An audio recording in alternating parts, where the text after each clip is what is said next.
Hello, చెప్పండి. ఎక్కడి నుంచి మాట్లాడుతున్నారు? ఏం చెప్పాలనుకుంటున్నారు? చెప్పండి, ఏం చెప్పాలనుకుంటున్నారు?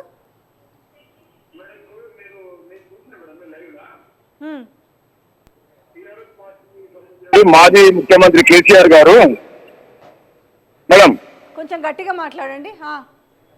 గతంలో పరిపాలించినటువంటి 10 సంవత్సరాలు తెలంగాణ ఉద్యమానికి తెలంగాణ నాయకత్వాన్ని వహించినటువంటి కేసీఆర్ గారు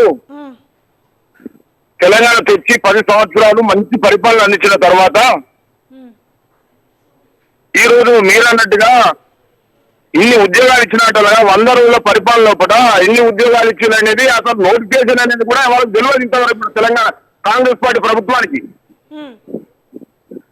టీఆర్ఎస్ ప్రభుత్వం పోయే ముందు నోటిఫికేషన్ ఇచ్చి ఎగ్జామ్స్ పెట్టి అన్ని పరీక్షలు అయిపోయిన తర్వాత ఆ ప్రజలందరూ ఏంటంటే వాళ్ళ వాగ్దానాలకు మన అమాయకులై మన ప్రజలందరూ అమాయకులై మన వాగ్దానాలను నమ్మి వాళ్ళకి ఓటు చేయడం జరిగింది మేడం.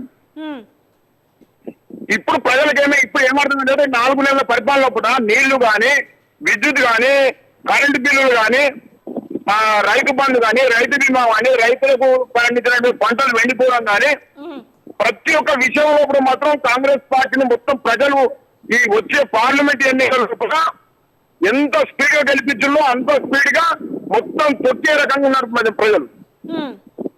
గ్రామీణ ప్రాంత ప్రజలు బాగా నమ్మింది మేడం. హైదరాబాద్ నగరంలో కూడా ప్రజలు తెలుగు కాబట్టి వాళ్ళు చేసే పరిపాలన కేసీఆర్ చేసినట్టు అభివృద్ధిని చూసి వాళ్ళు అక్కడ 20 సీట్లు గెలిపించింది మేడం.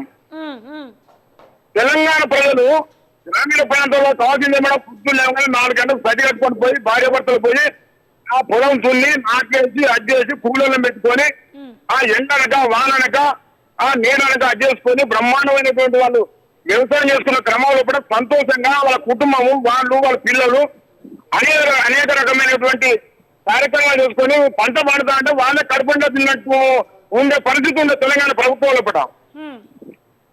ఈ రోజు ఏం మేడం ఈ 4 నెలల పరిపాలన లోపల ఎంత దారుణమైనటువంటి పరిస్థితి కాంగ్రెస్ పార్టీ కల్పించిందంటే ఇప్పుడు నేను ఇంతకు ముందు వివరించినాను. ముఖ్యమంత్రి ఏం చెప్తున్నాం, మన తెలంగాణ ముఖ్యమంత్రి మేము 6 గ్యారంటీ స్కీముల్లో 5 ఇచ్చినాము, తెలంగాణ ప్రజలను అన్నింటినీ కూడా సంతోషంగా ఉంచినాము, 30,000 ఉద్యోగాలకు పరీక్షలు పెట్టినాము, వాళ్ళకు నియామక పత్రాలు ఇచ్చినాము అనేసి ఆయన కూర్చొని మాట్లాడుతుంటే మరి ఇవి అబద్ధాలా నిజాలా? తెలంగాణ ప్రజలు మరి ఏమనుకోవాలి మీరే చెప్పురు ఒకసారి. మేడం ఒక చిన్న విషయం సార్, మేడం మీరు అన్నది కరెక్ట్ మేడం. గత కాంగ్రెస్ పార్టీ ప్రచారం లోపల చెప్పిన వాగ్దానాలన్నీ ప్రతి ఇంటికి గ్యాస్ మొద్దు 500 రూపాయలకి ఇస్తాను ఒక వాగ్దానం చేసింది మేడం. మళ్ళా ఎలక్షన్ తర్వాత ఏమన్నారు, 1000 రూపాయలు ఇచ్చినారు బస్సు మీరు వేస్తేనే మీ అకౌంట్ తర్వాత పడతాయి 500 మాఫీ అయితే అని చెప్పి అన్నారు మేడం. ప్రజలు ఎంత అమాయకులు అంటే ఇప్పుడు అర్థమైందండి ప్రజలకు. ఇప్పుడు ఎక్కువ ప్రజలకు ఏం చెప్పడం అవసరం లేదు మేడం. బ్రహ్మాండ ప్రజలు అయితే తీర్పిచ్చేందుకు వాళ్ళు అనుకున్నారు ప్రభుత్వం ఏర్పడిన తర్వాత ఇప్పుడు అదేంటి రైతు బంధు మేడం. రైతు బంధు అన్నారు, కళ్యాణ లక్ష్మి అన్నారు, తులం బంగారం 1,00,000 రూపాయలు తులం బంగారం ఇస్తున్నారు.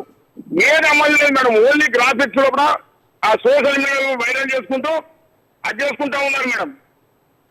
మేడం మీరు దయచేసి మీరు ఒకటే రెట్టించి మేడం, మీరు చేసే రెగ్యులర్ గా మేము యూట్యూబ్ ఛానల్ వాస్తవాలు మాట్లాడే ఛానల్ ని మేము రెస్పాండ్ చేస్తాం madam. Thank you so much అండి. అదే వాస్తవాలు తెలియాలి తెలంగాణ ప్రజలు. మేడం మీరు అంటే నాకు బాగా ఇష్టం మేడం. మీరు వాయిస్ ఓపెన్ గా మాట్లాడతాను మీరు. థ్యాంక్ యూ అండి, థ్యాంక్ యూ. ప్రజలు మాత్రం ప్రజలు నిర్ణయిస్తారు మేడం. ఈ దెబ్బతోని 100% ప్రజలు నిర్ణయిస్తారు.